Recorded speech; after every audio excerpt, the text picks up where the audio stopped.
Militer Rusia dilaporkan menyiagakan ratusan rudal Iskander di utara Belarusia awal pekan ini. Lokasi ini berbatasan dengan Ukraina. Rekaman video sejumlah besar Iskander Rusia dan MLRS terkonsentrasi di utara Belarusia ramai di Telegram. Selain itu, Presiden Belarusia Alexander Lukashenko menambah stok amunisi MLRS Polonis Belarusia ke gudang senjata.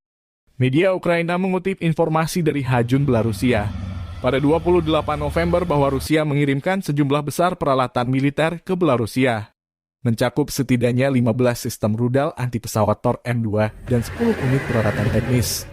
Hujum Belarusia sebuah kelompok independen yang memantau aktivitas senjata Rusia.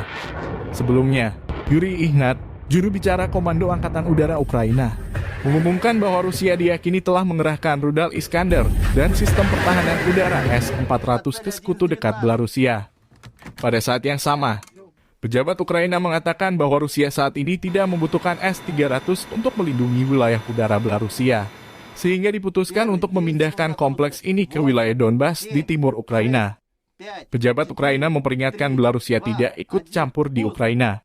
Jika tidak, Belarusia akan mendapat akibat sepadan dari Ukraina. Rusia belum mengomentari pernyataan dari Ukraina. Namun media-media pro-presiden Belarusia menyebut aktivitas militer beberapa pekan terakhir hanya pengerahan dan latihan rutin bersama militer Rusia.